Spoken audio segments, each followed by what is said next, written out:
On en vient à l'autre grande actualité de ce lundi, la fermeture de la centrale de Fessenheim. La procédure d'arrêt du second réacteur devait commencer à 23h30. Elle a démarré plus tôt que prévu pour un débranchement officiel à minuit, 4 mois après l'arrêt du réacteur numéro 1, un événement déjà célébré cet après-midi par les antinucléaires. Stéphane Gaudry, Nicolas Meyer. Une croisière sur le Rhin, à cheval sur la frontière franco-allemande, un symbole pour célébrer 50 années de lutte commune et une victoire qui réjouit les antinucléaires de part et d'autre des frontières. Nous sommes tous contents que le deuxième réacteur de Fessenheim s'arrête. C'est incroyablement bon qu'il y a cette coopération et aussi cet échange très fort. Non, on n'est pas, disons, seulement des amis, mais on a aussi à contribuer chacun quelque chose. Alors on peut apprendre l'un de l'autre. Et moi, je suis très heureux. C'est un jour majestique. Mais si les Allemands et les Suisses se réjouissent de voir le risque nucléaire s'éloigner de leurs frontières, pour les Français, le combat continue.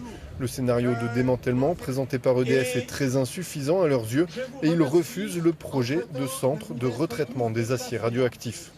En réalité, il s'agit de prendre des aciers contaminés venant de toute l'Europe, de les faire converger par convoi exceptionnel à Fessenheim, de les traiter un petit peu chimiquement et ensuite de les faire fondre. Et une partie de cet acier sera fourguée sur le marché de l'acier courant. Les réjouissances se sont terminées symboliquement sur le pont qui relie Breisach à la France avec une convergence des militants venus des deux rives. La première centrale mise en activité en France s'éteint donc à l'âge de 43 ans, 4 décennies au cours desquelles elle a fourni 85% des besoins alsaciens en électricité, sans compter les retombées fiscales pour la commune orinoise où elle est implantée, 4 décennies aussi, pendant lesquelles elle a entretenu un vif débat. David Meneux revient sur ce long parcours. 43 ans de fonctionnement sans pépin majeur. Toute sa vie, la centrale de Fessenheim aura connu la défiance et la contestation. Elle est née dans les gaz lacrymogènes et les slogans hostiles. Dès les années 70, les manifestations se succèdent pour s'opposer au nucléaire. Parce qu'on sait qu'ils n'ont pas de sûreté. Pour nous dire, il n'y a rien qui se passe avec ça. Comme on lit les livres. Comme on dit tout, il y a les maladies, il y a le cancer et tout avec ces choses-là. C'est de ça qu'on a peur. Les habitants du secteur ont bien dû faire avec. La centrale fournit de l'énergie, des emplois, des retombées financières, sans jamais effacer complètement la méfiance. Nous n'avons pas accès à l'information réelle. Je crois que c'est ça qui est important. Parce que nous ne sommes pas, en tant qu'élus et non techniciens, capables d'interpréter ces chiffres-là. Les accidents de Tchernobyl en 86, puis Fukushima en 2011, n'ont pas aidé à rassurer la population. Dans la lutte contre la centrale, les antinucléaires alsaciens ont toujours pu compter sur les voisins suisses et surtout allemands.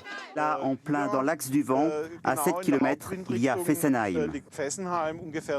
Ce qui veut dire que s'il se passe quelque chose, on devrait être les premiers évacués, enfin, s'il n'est pas déjà trop tard. Séismes, inondations, terrorisme, vétusté, tous les risques liés au nucléaire sont brandis par les opposants. Durant 4 décennies, un seul mot d'ordre, fermer Fessenheim. Une centrale à eau pressurisée, premier modèle en France. Pas de recul sur la technologie, EDF apprend au fur et à mesure. Mais la sûreté est une préoccupation constante.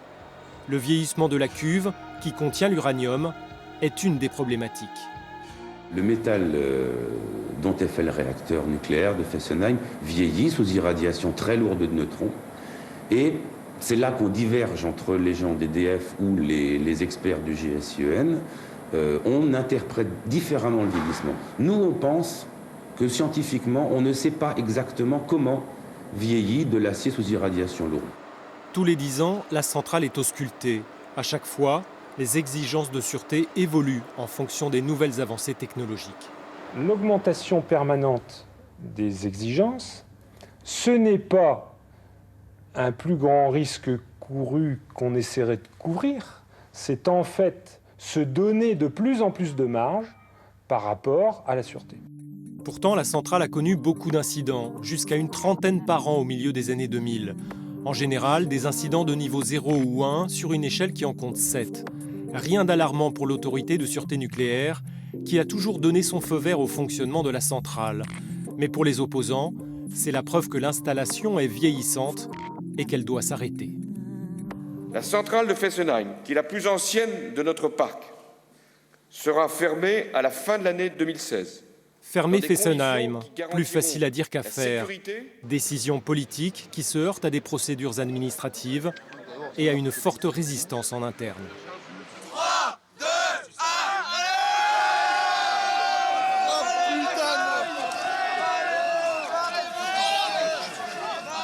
Vous vous attendiez à ça? Ah oui, on m'avait prévenu, oui. Moi, je comprends très bien la première réaction des salariés de Fessenheim, c'est leur emploi qui est en jeu. C'est normal, il y a un dialogue à établir. La loi sur la transition énergétique de 2015 cadre la décision. Fessenheim fermera quand l'EPR entrera en fonction. Vu les déboires à Flamanville, EDF annonce finalement la fin de la production pour 2020. Fermeture chaotique, mal gérée, qui devrait coûter en indemnité la somme faramineuse de 370 millions d'euros. Et cela, sans offrir d'alternative industrielle sérieuse dans ce bassin d'emploi.